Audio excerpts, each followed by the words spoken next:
Bismillahirrahmanirrahim. Assalamualaikum warahmatullahi wabarakatuh. Halo sahabat semua, bagaimana puasa hari ini? Semoga ibadah kita diterima Allah Subhanahu wa taala. Ayo kita ikuti acara Ramadan MPM berbagi bersama saya Sandiaga Salahuddin Uno. Ayo juga bangkit di saat sulit bersama kita lawan COVID-19. Semoga bermanfaat buat kita semua. Amin amin ya rabbal alamin. Saatnya kita bersatu dan lakukan tindakan bersama.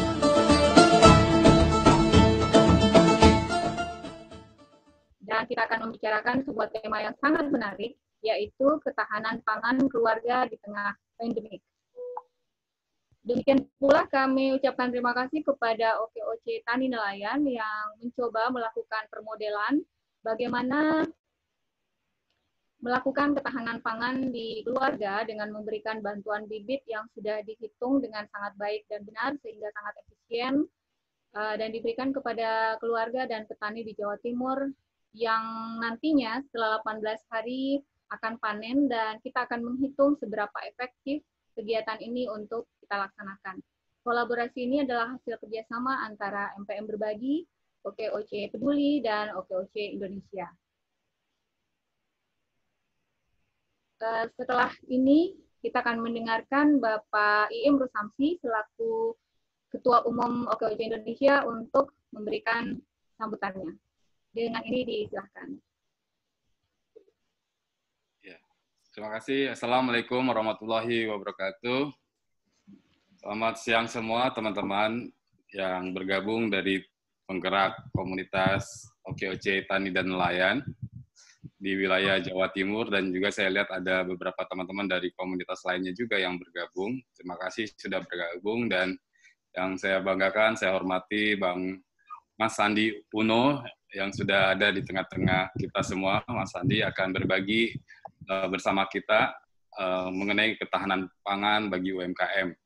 Dan juga ada narasumber kita, yaitu Mas Andro Tunggul, juga dari komunitas Patani. Dan terima kasih Mbak Ajeng. Mbak Ajeng ini juga dari komunitas Tani dan Nelayan, yang saat ini juga bertugas di OKOC Indonesia sebagai Direktur Pengembangan Komunitas Penggerak di OKOC Indonesia.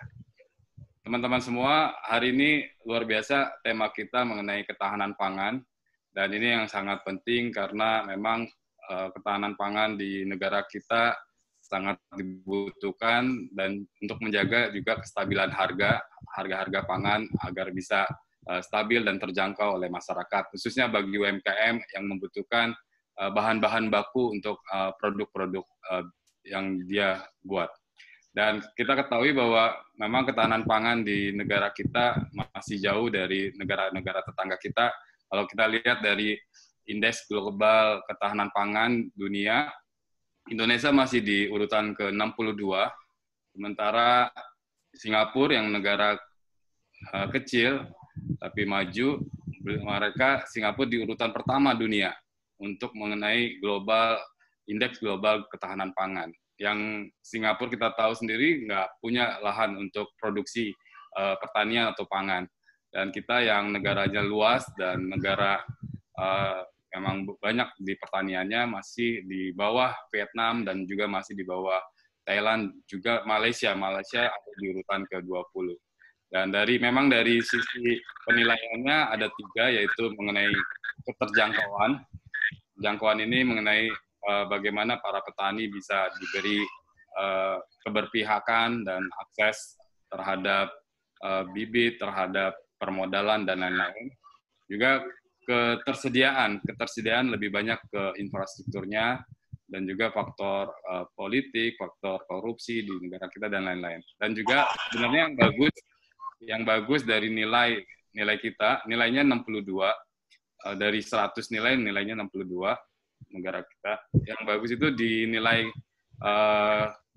keamanan dan kualitas. Jadi kualitas produk kita bagus, sesuai dengan standar nasional maupun internasional, namun masih memang disayangkan masih di bawah ranking dari negara tetangga ASEAN lainnya. Mudah-mudahan dengan kita bisa mandiri, teman-teman OKOC yang tadi Mbak Ajeng sampaikan, kita mau membuat ketahanan pangan dari rumah. Kita nanti hari ini akan membagikan bibit-bibit bagaimana kita bisa bertanam di rumah dan memenuhi kebutuhan pangan di rumah kita sendiri. Mungkin itu Mbak Ajeng pembukaan dan sambutan dari saya, dan terima kasih Bang Mas Sandi sudah di tengah-tengah kita, dan kita insya Allah teman-teman penggerak sudah paham dengan gerakan OKOC, dengan kurikulum 7 pas, kita terus menggaungkan kurikulum kita supaya bisa diterapkan di semua wilayah. Terima kasih Mas Sandi, sekali lagi juga terima kasih Mas Andro Tunggul sudah hadir juga, terima kasih. Assalamualaikum warahmatullahi wabarakatuh. Waalaikumsalam warahmatullahi wabarakatuh. Terima kasih Bapak Ketum OKOC yang kami hormati. Dan ini akan kita panen pada 18 hari ke depan Pak Ketum. Jadi mudah-mudahan kita bisa membuktikan dan menjadikan ini sebagai pilot project di seluruh Indonesia. Terima kasih MPM, kerjasama ini terjadi berkat MPM Peduli, OKOC Peduli, dan OKOC Indonesia. Selanjutnya kita punya sahabat petani milenial namanya Kang Andro Tunggul yang akan membersamai kita di siang hari ini, memberikan sharing tentang bagaimana membangun ketahanan keluarga dari sektor pangan. Waktu dan tempat kami persilakan Kang Andro.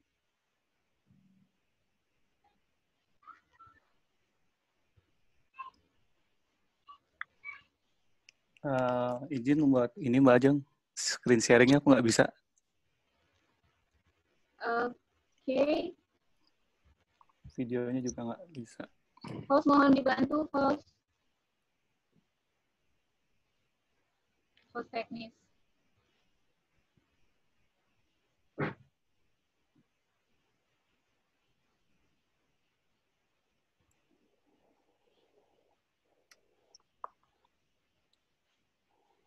Udah kelihatan belum Mbak Ajeng videonya, maaf? Ada garis merah putih yang keluar gitu kan Andro. Video Mas Andro sudah kelihatan. Slide-nya kelihatan, slide-nya? Slide-nya kelihatan? Kelihatan ya? Oke. Ya. Ya, bismillahirrahmanirrahim. Assalamualaikum warahmatullahi wabarakatuh. Mohon izin Pak Sandiaga Uno, senior-senior, ada Pak Iim, Mbak Ajeng, terus juga lihat tadi ada Om Dibo, yang makin milenial aja mukanya. Terus semua Bapak Ibu OKOC, terima kasih atas undangannya untuk aku sedikit sharing tentang pengalaman aku selama 4 tahun menjadi petani, dan memang kita fokus ke ketahanan pangan di urban farming khususnya. Jadi perkenalkan Bapak Ibu, nama aku Andro Tunggul Namureta, kegiatan bertani di Bogor dan juga praktisi dan konsultan urban farming di Jakarta. Kemudian ini di sini aku mewakili untuk sharing dengan mewakili komunitas petani, kemudian dari Foodtable Farm dan Rasa Agri. Tadi sekilas sudah disampaikan oleh Pak Iim tentang ketahanan pangan keluarga. Mungkin ada 4 poin yang ingin aku coba sampaikan. Ini outline-nya. Ada 4. Pertama, kondisi pangan dunia, kemudian kondisi pangan Indonesia, terus apakah Indonesia ini bisa krisis pangan atau tidak, dan apa yang bisa kita lakukan. Mungkin aku langsung aja Bapak Ibu, langsung ke kondisi harga pangan dunia saat ini. Itu trennya memang kalau dilihat dari tahun 2019 ke 2020 itu sempat menaik, tapi 3 bulan belakang ini menurun tren harga pangan dunia, khususnya di beras. Itu walaupun di beras ada kenaikan sih, 3% kenaikannya untuk beberapa bulan belakang ini. Screen share-nya keluar ya, maaf. Maaf, ini saya keluar apa? Slide-nya masih ada nggak, Bapak Ibu? Maaf. Kok hilang ya?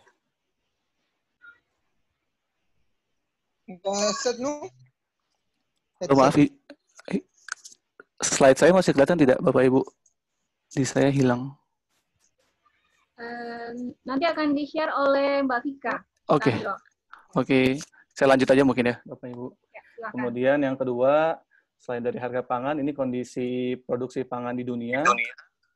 itu memang masih cenderung memadai dan cukup untuk kebutuhan pangan dunia dilihat dari beras, gandum, jagung, dan kedelai.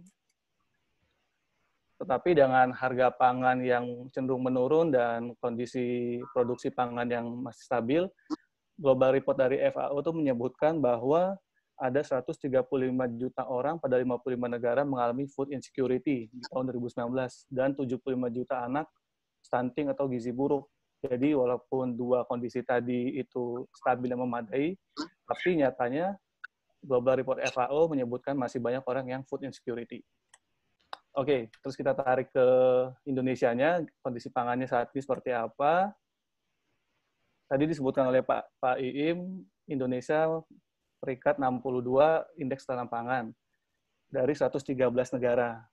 Ya, so-so lah, agak atas dikit, agak bawah dikit, jadi so-so lah. Nah, ini dilihatnya dari 3 aspek tadi, keterjangkauan, kemudian ada kuantitas, kualitas, kontinuitas.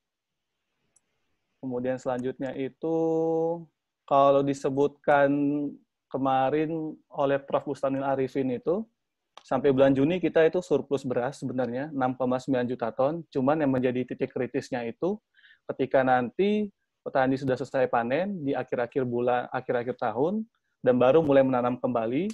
Nah, itu yang akan menjadi titik kritis bahwa kita akan rawan pangan, khususnya beras. Karena kenapa? Karena salah satunya itu harga beras di tingkat petani itu jauh di atas HPP dari pemerintah. HPP pemerintah itu 8.300, sedangkan sekarang tanda bulan April HPP petani itu 9.300. Jadi dengan kondisi seperti ini, maka petani akan merugi dan sulit untuk memproduksi bahan pangan selanjutnya. Sedangkan ekonomi kita masih lesu dan daya beli masyarakat kita masih turun. Kemudian kondisi selanjutnya, produksi beras kita menurun.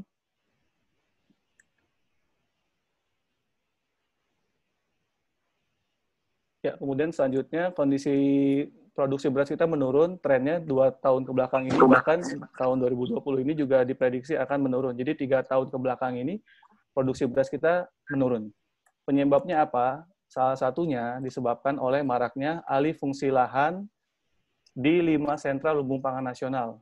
Bisa dilihat dari tahun 2018 sama 2019 itu menurun produksinya di Jawa Tengah, Jawa Timur, Jawa Barat, Sulawesi Selatan, dan Sumatera Selatan.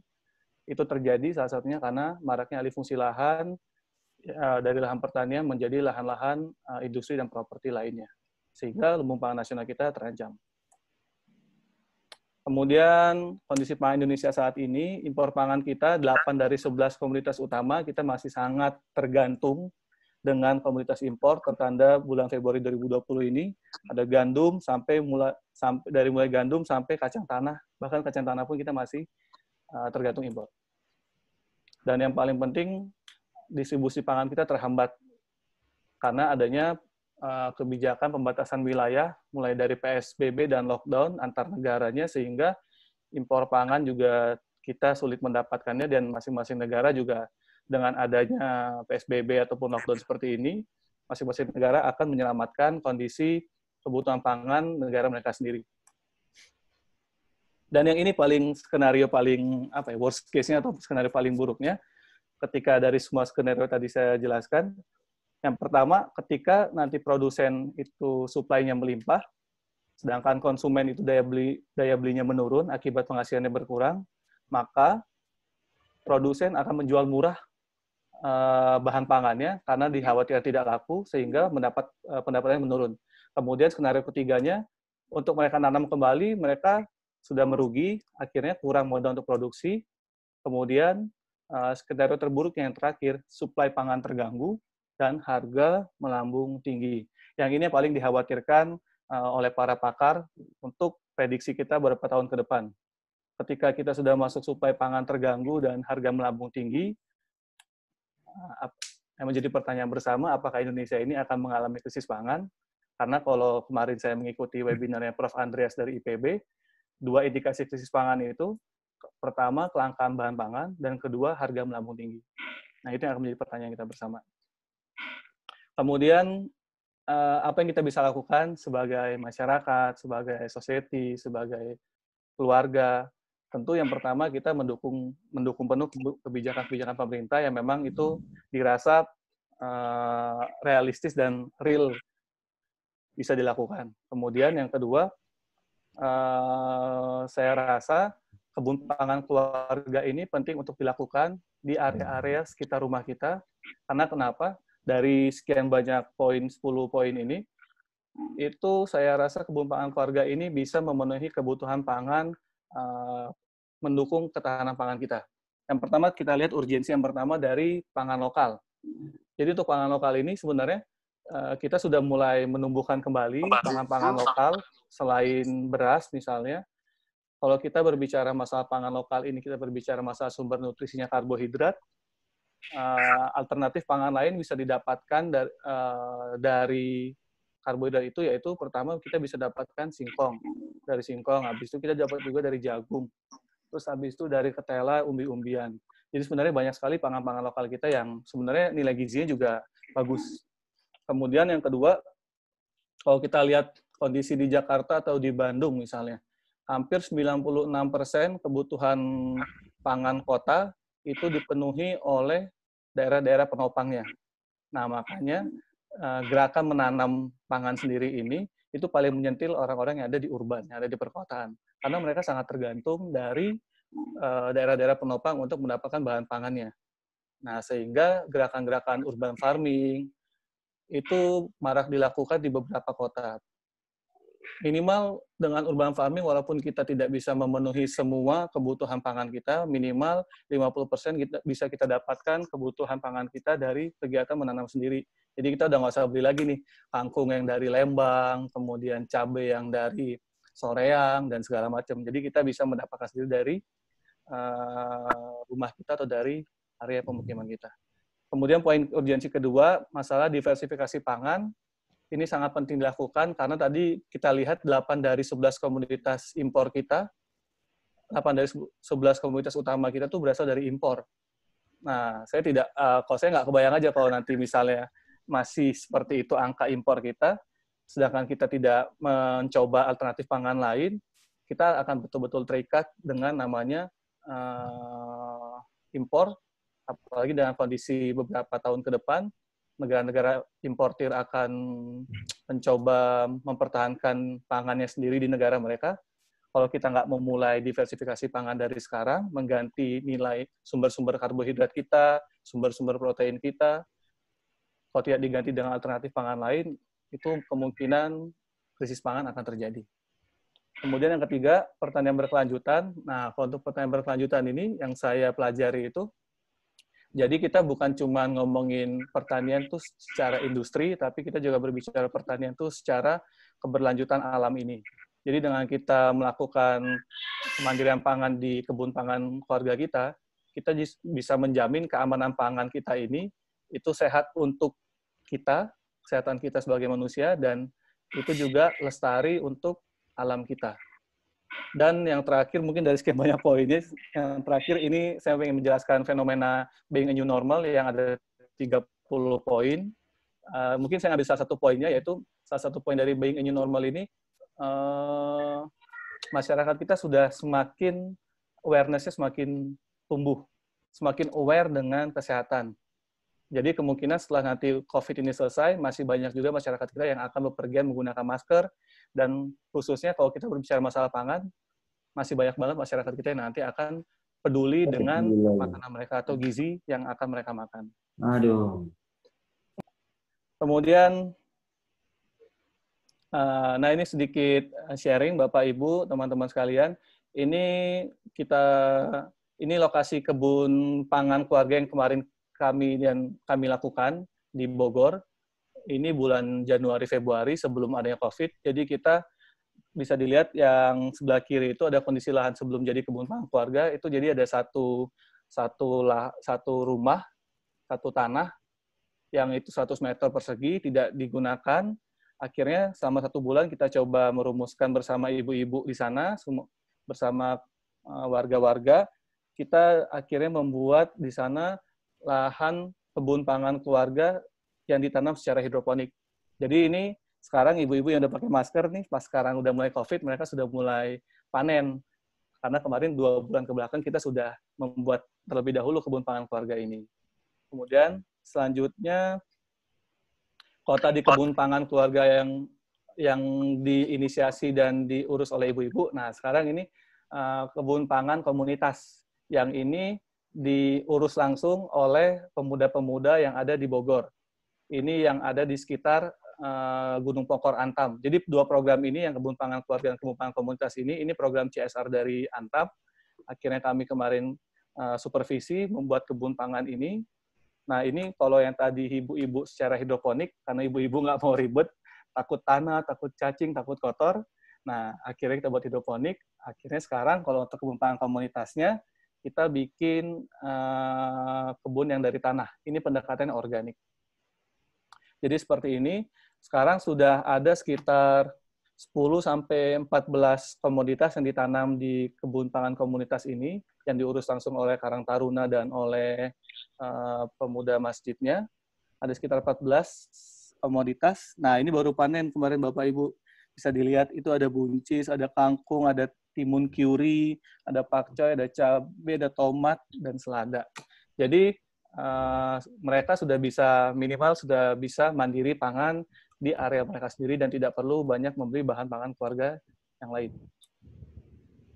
Nah, karena terkait physical distancing dan lockdown ini, akhirnya kemarin kami coba mengontrol pemuda dan ibu-ibunya dengan cara video call. Jadi setiap mereka ada masalah, kita video call. Jadi masalah di lapangan tetap akan teratasi dengan konsultasi secara virtual. Dan ini yang terakhir, ada 3, kalau misalnya Bapak Ibu atau teman-teman di rumahnya tidak punya lahan yang cukup besar untuk dijadikan kebun pangan keluarga, bisa dilakukan dengan 3 cara ini minimal. Pertama kan yang lagi hits kemarin itu ada budikdapmer, yang bisa nanam kangkung sama ikan lele di dalam ember. Itu cukup efisien sekali dengan modal mungkin sekitar 200-300 ribu modalnya mungkin. Itu sudah bisa mendapatkan bahan pangan kangkung, ikan lele, ikan nila, dan ikan yang lainnya di dalam ember tersebut. Kemudian juga bisa juga, paling sederhana tuh tabu lampot, tanaman buah dalam pot. Jadi kalau misalnya tidak punya lahan yang besar, bisa kita jadikan pot-pot kita menjadi tanaman-tanaman buah ataupun tanaman-tanaman sayuran yang lain. Dan yang terakhir, itu ada raised bed. Raised bed itu jadi semacam tempat tidurnya tanaman. Kalau misalnya memang lahan tidak luas, bisa menggunakan raised bed juga. Fungsinya banyak sekali raised bed ini, dibanding kita langsung tanam di tanah, lebih baik memang kita menggunakan raised bed seperti ini, biar tidak ada pengurangan jumlah nutrisi, tanah yang nanti ketika hujan banyak, tanahnya akan mengeluap, dan segala macam. Dan terakhir ini Bapak Ibu dan teman-teman sekalian, sumber gizi kebun pangan keluarga kita. Jadi sebenarnya banyak sekali sumber-sumber gizi dari pangan-pangan lokal yang bisa kita dapatkan dan bisa kita tanam di area rumah kita sendiri. Misalnya kita sebut saja protein yang selama ini kita impor daging, itu banyak sekali. Nah, ternyata sumber gizi protein ini bisa juga kita dapatkan dari jamur, dari kacang tanah, dari singkong, dan dari telur. Kemudian karbohidrat. Kalau misalnya kita berbicara masalah sejarah sedikit, narik ke sejarah, sebetulnya beras itu atau nasi itu bukan makanan asli orang Indonesia. Kalau kita ngelihat dari relief Candi Borobudur, yang justru makanan asli orang Indonesia itu ada sagu, kemudian ada lontar, kemudian ada 11. Nah, oleh sebab itu, dengan menggalakkan pangan lokal ini, sumber karbohidratnya bisa kita dapatkan dari jagung, kemudian dari ubi jalar, dari ketela, dan dari yang lainnya. Jadi, itu mungkin Bapak Ibu sedikit sharing, mohon izin, sedikit sharing dari saya tentang kenapa sih urgensi kebun pangan keluarga, ketahanan pangan keluarga ini perlu kita galakan. Karena tadi, ancaman-ancaman krisis pangan di Indonesia, bahkan di dunia itu sudah sangat-sangat besar sekali, mulai dari faktor impor kita yang banyak sekali, 8 dari 11 komoditas kita masih impor, kemudian berlakunya kebijakan pembatasan wilayah di masing-masing negara, sehingga kita juga akan terancam tidak mendapatkan bahan pangan yang komoditas dari impor. Kemudian produksi beras kita semakin menurun tiap tahunnya, petani muda kita atau petani-petani yang ada di ladang juga sudah semakin sedikit. Kemudian banyak faktor sebenarnya. Mungkin ada, banyak banget faktor-faktor kenapa urgensi kita bisa melakukan gerakan-gerakan ketahanan pangan keluarga yang dimulai dari kebun pangan keluarga ini. Paling itu sedikit sharing dari saya, Bapak Ibu. Mohon izin, para senior. Terima kasih untuk waktunya. Terima kasih, Mas Andro. Luar biasa singkat, padat, dan menyenangkan. Mas Andro ini adalah komunitas memang petani dan punya komunitas yang namanya Patani, farm yang namanya Patani. Demikian ya, Mas Andro.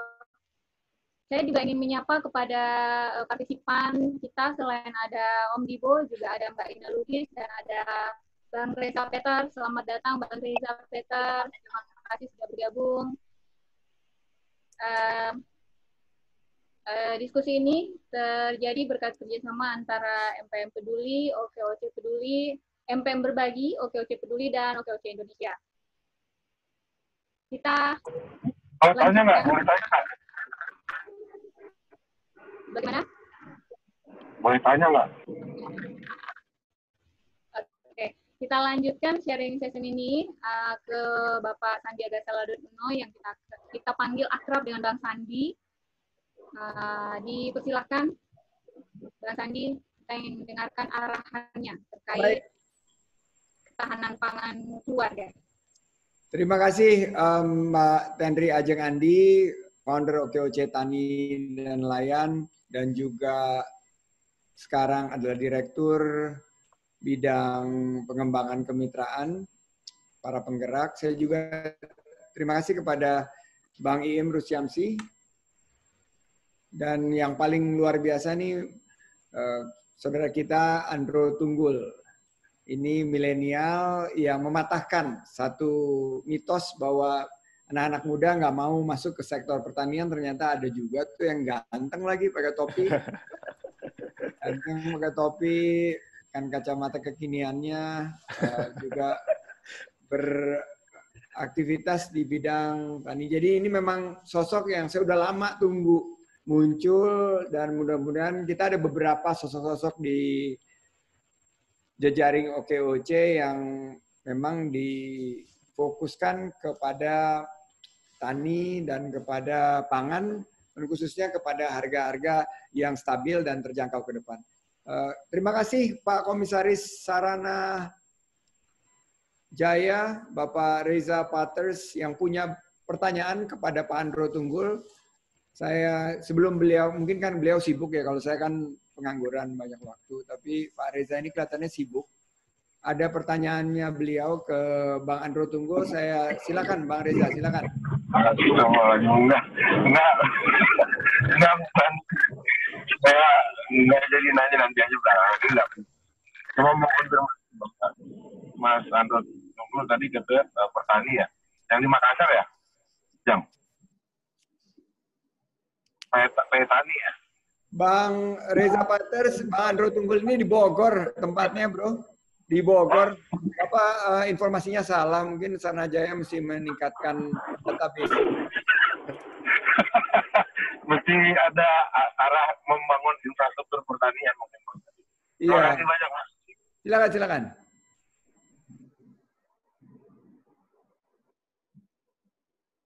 Baik, karena Bang Reza nanti akan menyusun pertanyaannya, ditunggu di kolom chat Bang Reza pertanyaannya. Tapi yang di Makassar itu juga ada beberapa penggerak kita, putra Pak Jenderal Gerhan juga yang luar biasa mengembangkan pertanian hydroponics.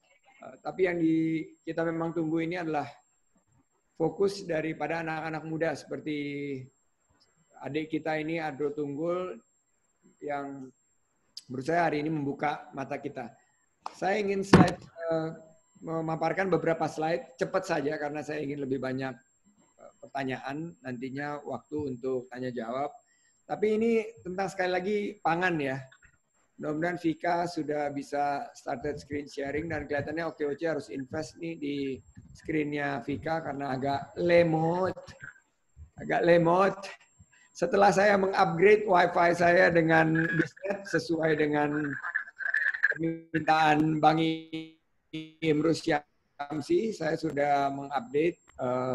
Mudah-mudahan WiFi saya nggak timbul tenggelam lagi. Nah, hari ini kita bicara mengenai pangan. Sekali lagi, pangan. COVID-19 ini membangkitkan satu kesadaran bagi kita bahwa kita harus bangun dari tidur panjang kita, tidur nyenyak kita, bahwa pangan ini selama ini hanya digunakan untuk jargon-jargon, tapi akhirnya tidak dikuatkan sisi produksinya. Jika permintaan meningkat, akhirnya semuanya impor. Padahal negeri ini sangat kaya raya, negeri ini sangat luar biasa potensinya, ada anak-anak muda yang mematahkan, ada juga teknologinya, lahannya baik, petaninya luar biasa, dan mudah-mudahan kesempatan ini kita bisa tingkatkan ketahanan pangan kita. Next slide, Vika. Nah, COVID-19 ini bukan hanya krisis kesehatan, tapi ternyata sangat multidimensional, termasuk juga mengancam jaringan distribusi kita. Kita lihat 50% produksi beras ternyata terpusat di Asia, Cina dan India yang mendominasi. Juga kita lihat dari lebih sepertiga pangan di dunia diproduksi oleh petani yang kecil dan menengah. Dan belum ada peningkatan kelas dari petani-petani ini. Mereka selama ini berkutat di skala kecil dan menengah. Sementara di negara-negara maju, petani ini sudah menjadi lokomotif daripada pembangunan industri suatu negara seperti di Selandia Baru maupun di Eropa dan di Amerika.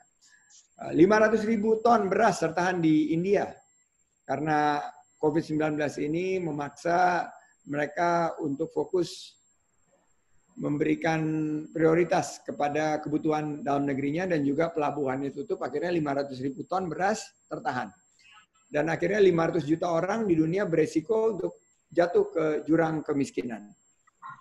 Slide berikutnya, selain daripada pangan, ada pemicu yang menjadi satu fenomena setelah krisis COVID-19 ini, yaitu PHK. Jika orang kehilangan pekerjaan, mereka akan kehilangan penghasilan. Jika kehilangan penghasilan, mereka tidak akan bisa membeli pangan. Dan akhirnya pangan karena tadi keterbatasan harganya meningkat dan terjadilah krisis pangan ini. Ini di screen saya sangat tidak terbaca ya. Sekali lagi Vika mungkin perlu melakukan satu investasi bukan hanya di komputer tapi juga di jaringannya. Mungkin 300.000 per hari dari OKOC ini bisa diberikan bantuan kuota kepada saudara kita Vika Kuen. Berikutnya di slide-nya adalah peningkatan pengangguran. Gelombang PHK ini akhirnya berujung kepada menurunnya daya beli pangan. Dan kalau kita lihat tenaga kerja yang berisiko itu 37,5% di seluruh dunia. Yang paling tertinggi itu di benua Amerika dan juga di Asia. Itu angkanya sekitar 40-an%. Nah, populasi yang berpotensi akan mengalami penurunan pendapatan di bawah $3 per hari, ini termasuk juga Indonesia. Ini yang sangat kita sayangkan, sangat kita khawatirkan. Jadi selain pangan, fokus kita juga bagaimana harga-harga bahan pokok kita ini stabil dan terjangkau. Bagaimana biaya hidup kita yang 20% dari biaya hidup kita ini adalah pangan, bisa mampu krisis ini kita atasi. Jadi saya ingin mengangkat awareness dari kita semua, terutama ini dalam forum OKOC Tani dan Nelayan, kita fokus di pangan, kita fokus juga di harga-harga, sehingga nanti ancaman lapangan kerja yang kemungkinan hilang dengan ancaman harga-harga yang kemungkinan merangkak naik ini bisa kita solusikan. Next slide. Ini adalah bagian daripada persentase impor dari total konsumsi. Nah, kalau kita lihat negara-negara yang sangat berpotensi dan sangat rentan terhadap perubahan harga pangan ini bisa terlihat. Semakin gelap, semakin beresiko. Jadi Indonesia ini sekitar 25-50% resikonya yang diakibatkan gejolak harga pangan karena kita banyak sekali mengimpor bahan pangan kita. Jikalau kita punya andro-andro, sekitar 5 juta andro di seluruh wilayah Indonesia, dan 50% dari milenial kita fokus di bidang pertanian pangan dan bagaimana mensuplai karbohidrat dan protein, insya Allah kita bisa mampu keluar dari ancaman agar rentan terhadap perubahan harga pangan. Nah, saya memiliki 5 gagasan aman pangan di slide berikutnya.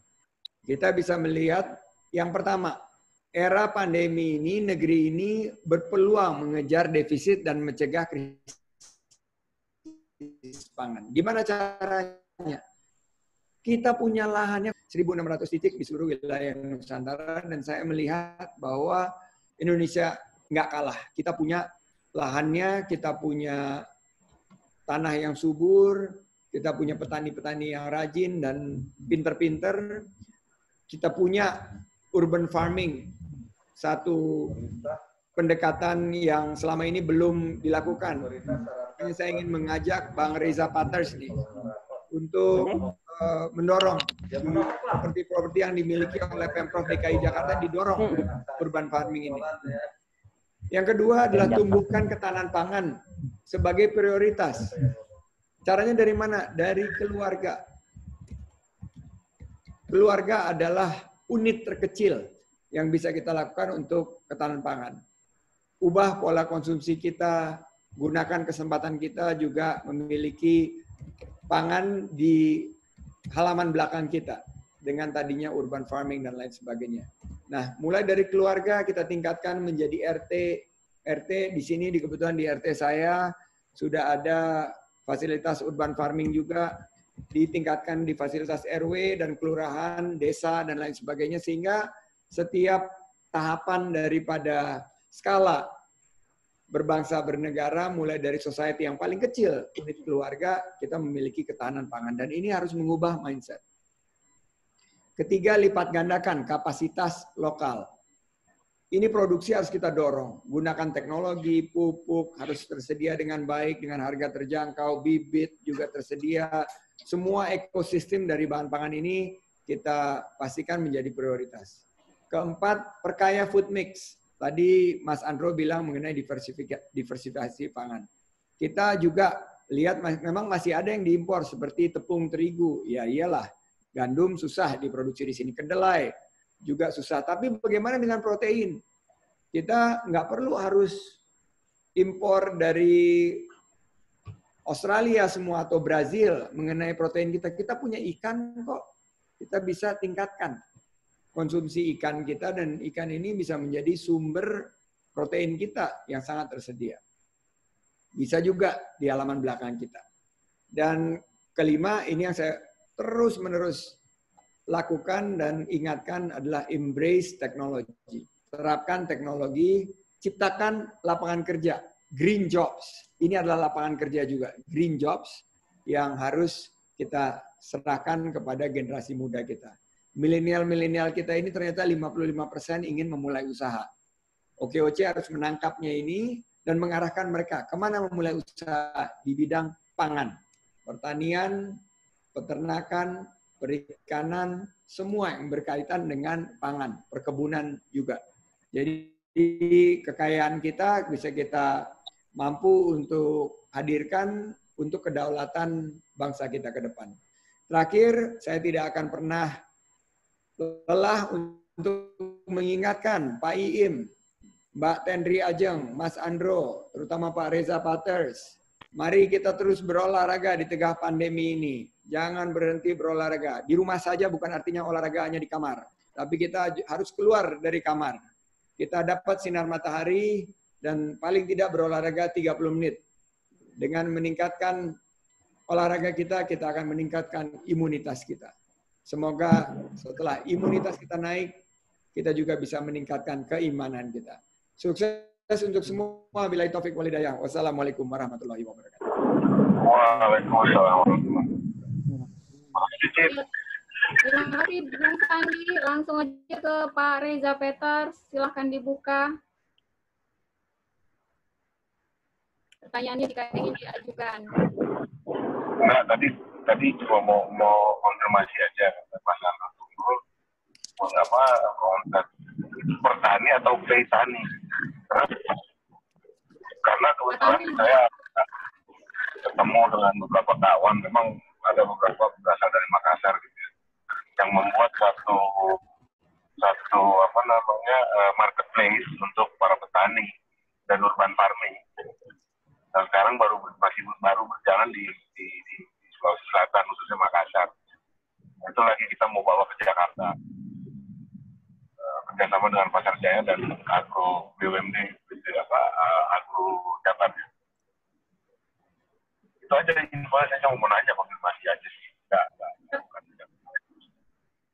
Mungkin bertemu setelah ini ya Pak Komisaris, sepertinya menarik. Saya dan Andro juga ingin bergabung di situ. OKOC khususnya, boleh kah? Boleh dong, kita lagi ngedevelop satu marketplace untuk urban farming dan pedagang pasar sebetulnya. Jadi kita mendekatkan memberikan market untuk teman-teman yang melakukan urban farming di Jakarta dan juga mendekatkan konsumen dengan pedagang pasar. Itu idenya, kita sedang develop. Ya kalau ini mungkin selalu terbuka pintu untuk kolaborasi lah.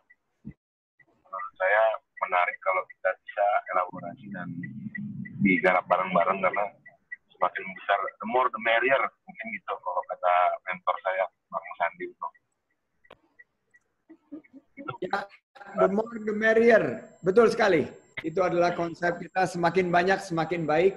Mari kita dukung marketplace urban farming, ide yang lagi dikembangkan oleh Pak Komisaris yang sangat kita banggakan. Saya kembalikan ke Mbak Tendri. Silakan Mbak Tendri. Terima kasih Bang. Izin mengajukan lagi Pak Komisaris, kalau bisa rooftop tuh di gedung-gedung Pasar Jaya juga kami bisa pakai untuk bertanam juga, boleh ya? Ya, nggak perlu dijawab. Kalau gedung-gedung Pasar Jaya mungkin nanti kita diskusi dengan Pak Komisaris sama PD Pasar Jaya, nanti kita bisa diskusi sama beliau, diskusi langsung dengan beliau. Terima kasih Mbak. Terima kasih Bang Reza. Ada solusi dari kegelisahan selama ini. Baik, Bapak Ibu sekalian, ini ada beberapa pertanyaan di kolom chat dari Mas Ici Indrawan, itu menanyakan kepada Pak Iim, salah satu kendala UMKM kata Pak Iim ini sedikit, tetapi sangat penting untuk kita bantu. Salah satu kendala UKM adalah suplai bahan baku. Itu terjadi karena masalah di sektor produksi atau budidaya gitu Pak. Jika masih ada Ici Indrawan, kawan kita dari Sulawesi Selatan, kalau ingin bertanya langsung silakan dibuka speakernya.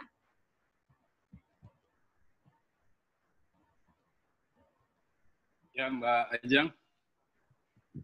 Oke, saya nangkap pertanyaannya. Jadi memang kendala di UMKM kita di bahan baku, yang khususnya juga bahan baku yang untuk sulit dijangkau dengan harga yang bagus, yang baik, yang terjangkau. Mungkin itu yang dimaksud oleh Pak Indrawan. Dan memang itu kenyataan yang ada di lapangan, khususnya teman-teman UMKM yang di bidang kuliner. Nah, makanya dengan adanya tadi yang telah disampaikan oleh Mas Andro dan juga Mas Andi, juga kita bisa mempunyai ketahanan pangan di rumah-rumah untuk memenuhi kebutuhan minimal kebutuhan produksi kita. Ya, seperti tadi, misal kayak sambal ya, untuk membuat sambal, kebutuhan cabai, kemudian kebutuhan komoditas lainnya juga yang untuk sehari-hari. Dan ini juga penting untuk dikembangkan di komunitas supaya kebutuhan itu bisa terpenuhi bersama-sama. Mungkin itu Mbak Ajeng dari saya. Saya ke penanya lain juga. Silakan. Siap. Terima kasih Pak Ketum. harus ada eplits yang harus saya sampaikan bahwa kerjasama ini terjadi berkat MPM Berbagi bersama OKOC Peduli dan OKOC Indonesia. Terima kasih Mbak Vika udah diingatkan. Selanjutnya, kami persilakan kepada kawan kami dari Jawa Timur, Mas Abdul Salim, ingin menyampaikan aspirasinya terkait pertanian setelah mendengarkan arahan dari Bang Sandi.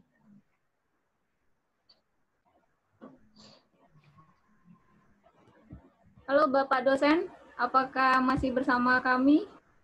Silakan. Mas Sandi. Selamat sore Mas Sandi dan teman-teman OKOC Indonesia. Selamat sore. Oke, baik. Terima kasih Mbak Ajeng sudah diberi kesempatan untuk bisa berdiskusi di forum yang sangat representatif ini. Saya sangat appreciate sekali dengan acara seperti ini karena memang momentumnya pas. Jadi bukan momentum yang terlalu politis begitu ya. Saya kira ini menjadi bekal juga untuk adaptasi ke era new normal pasca pandemi COVID-19 ini. Bang Sandi yang saya hormati, ketahanan pangan keluarga ini menurut kami memang perlu terus digenjot karena bagaimanapun hari ini kita memiliki banyak potensi yang belum tereksplor dengan baik ya. Salah satunya tadi yang sudah disebut Bang Sandi, pangan lokal, potensi pangan lokal, dan juga potensi pekarangan rumah yang sangat potensial, terutama di desa-desa. Kita nggak perlu pakai indikator yang muluk-muluk untuk menentukan bahwa mereka terdampak COVID. Jelas mereka hari ini menerima 1,5 kilo beras saja sudah bahagia sekali, Bang Sandi. Alhamdulillah teman-teman OKOC Peduli, kemudian OKOC Tani dan Nelayan berinisiatif melakukan mengangkat topik yang saya kira juga akan menjadi mainstream ke depan karena terkait dengan pangan ya. Saya ingin menyampaikan sekaligus mungkin respon sedikit terkait yang disampaikan tadi oleh Mas Andro yang mungkin pernah ketemu dulu di Petrokimia ya waktu Jambore Petani Muda.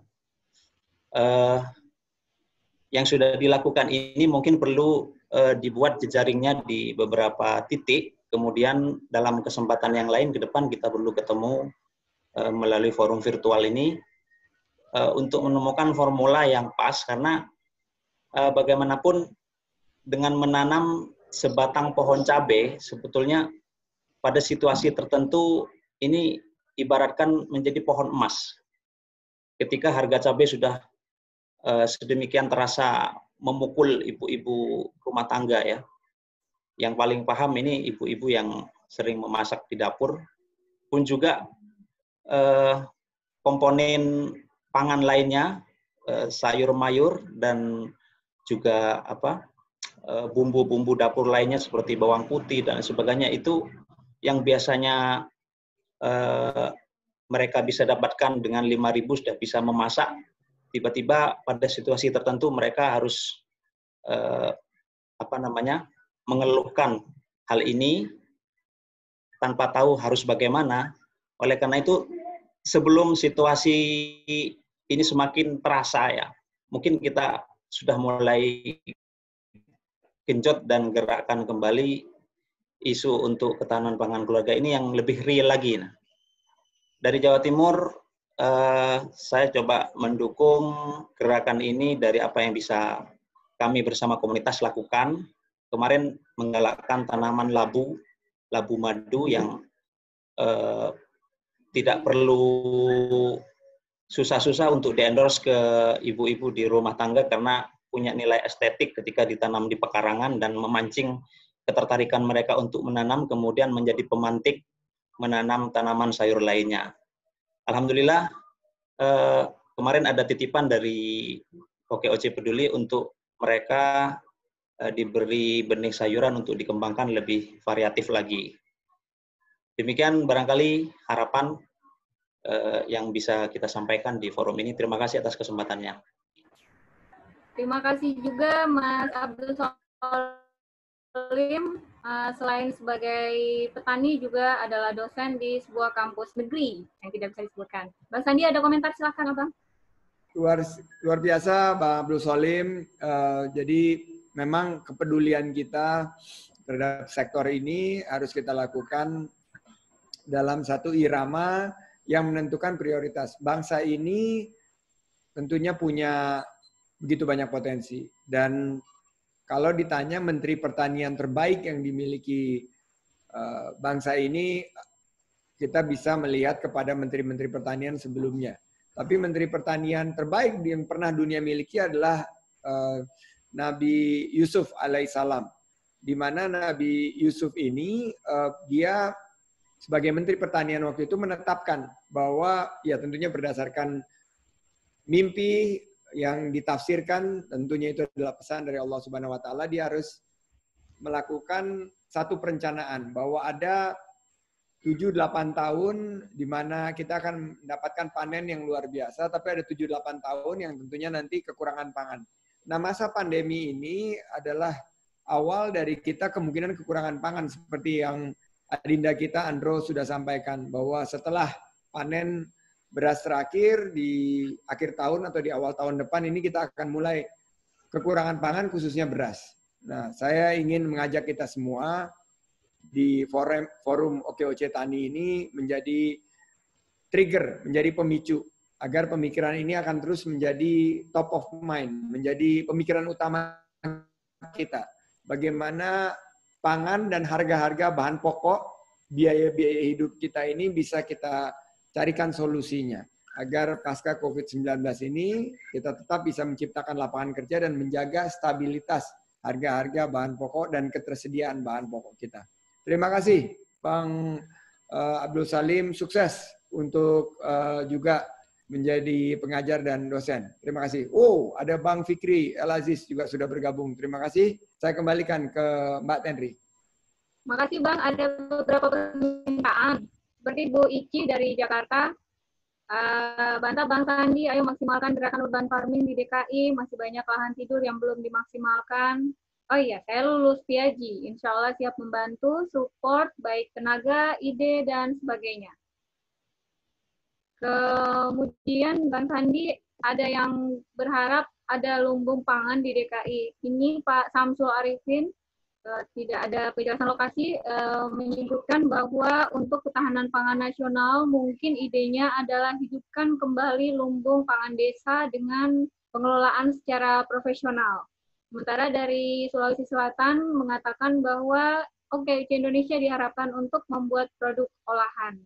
Hulu dan hilir, ini Bang Reza juga support banget ya, terima kasih Pak Komisaris Saranajaya. Itu kemudian beberapa support yang lainnya, Bang.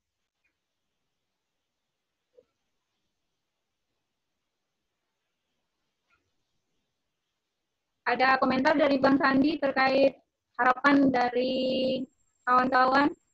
Ya, kita sangat mengapresiasi harapan, kesan, dan pesan dari kawan-kawan tadi dari seluruh pelosok mengharapkan peningkatan peran daripada OKOC. Saya juga dapat pesan dari Mbak Dini, Southern Track, ini di Jember kalau nggak salah, ini baju yang pernah saya pakai, luar biasa enaknya. Jadi mudah-mudahan juga konsep daripada ketahanan pangan keluarga yang kita mulai dari unit terkecil dari masyarakat kita yaitu keluarga bisa kita lakukan dan ini menjadi fokus daripada OKOC ke depan. Saya berharap banyak nih dari OKOC Tani dan Nelayan. Tadi juga mendapatkan satu curhatan bahwa harga jagung turun, tapi harga pakan ternak naik. Nah ini sementara di tingkat petani peternak harga-harga masih tetap tertekan, tapi di tingkat konsumen harganya bergejolak cenderung naik. Ini yang harus kita patahkan dengan dua hal utama, yaitu satu, ketersediaan yang harus kita utamakan untuk kita amankan, ketersediaan pangan kita. Kedua adalah jalur distribusi yang sederhana, menggunakan digital, terbuka, dan penuh berkeadilan. Dengan itu kita yakin bahwa pangan kita akan terjaga, kedaulatan kita sebagai bangsa yang punya ketahanan pangan bisa kita pastikan. Terima kasih untuk semua masukannya. Henry. Terima kasih Bang Sandi. Statement yang sangat baik ya, dan pada ada kabar dari Mbak Bika. Mas Adu Solim boleh memberikan tampilan slide-nya, bantuan simbolis dari MPM akan coba kita tampilkan. Sudah kirim Mbak Vika, Mbak, karena cuma singkat aja tadi 1 menit kalau nggak salah. Baik, ya kita terima kasih kepada MPM atas segala bantuannya sehingga kegiatan ini dapat terlaksana. Bantuan diberikan kepada janda petani di Malang dan pemberian benih sayuran. Janda petani dan benih sayuran. Ini diberikan kepada kami. Boleh Solim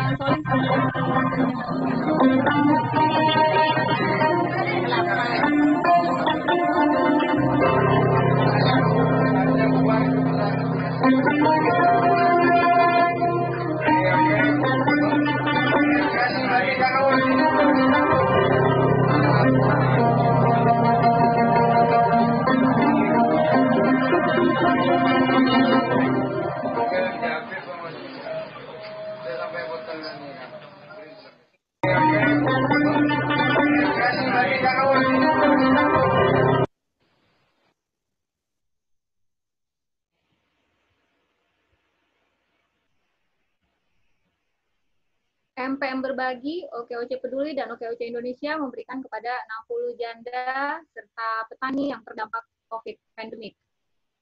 Bang Andro, ada yang ingin disampaikan?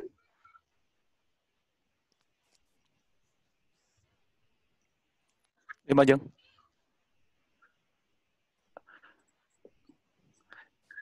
Yang ingin disampaikan ya? Iya. Oke, mungkin terakhir mohon izin Bang Sandi, Pak Iim, Mbak Ajeng, Pak Dibo, dan Bapak Ibu yang lain.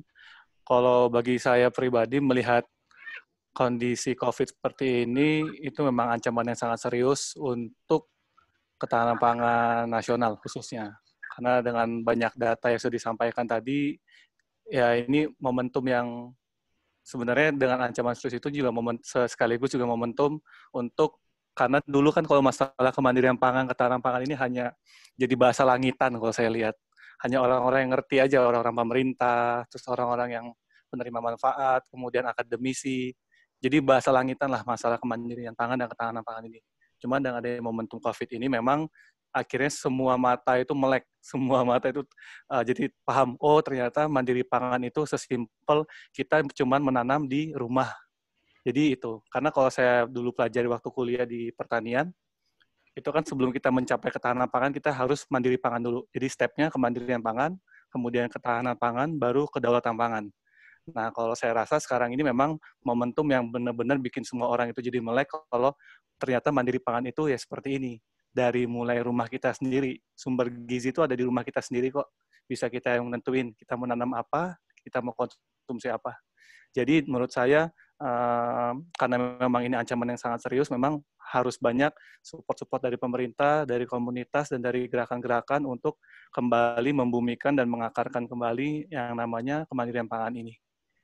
Kalau saya rasa Indonesia bisa kok, karena dengan nilai gotong royongnya, dengan nilai budaya, dengan sejarah pertanian kita yang panjang, Indonesia bisa kok menyambut momentum kemandirian dan ketahanan pangan ini, dan berdikari sih.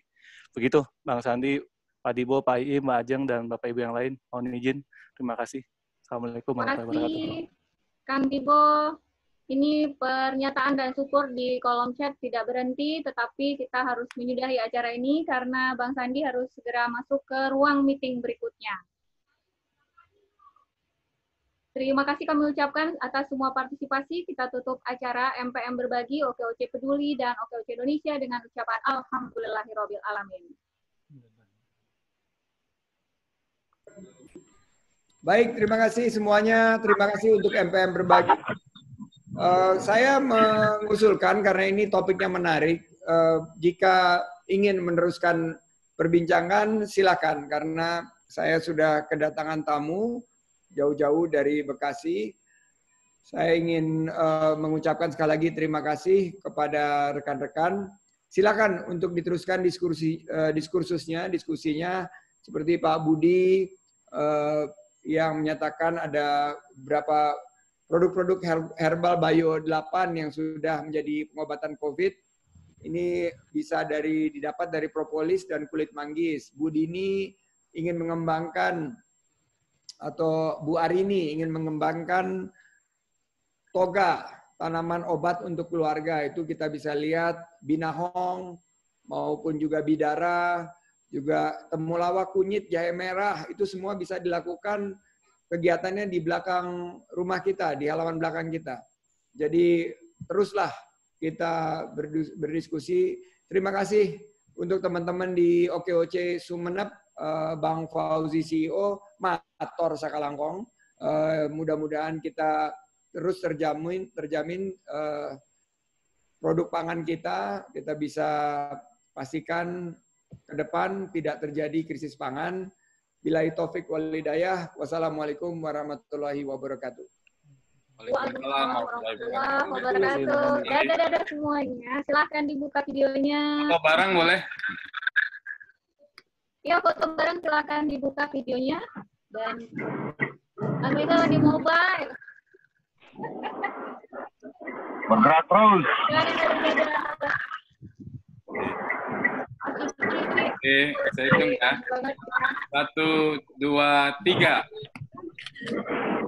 Belum bisa dibuka. Lagi. 1, 2, 3. Lagi ya. Terima kasih MM. Terima kasih.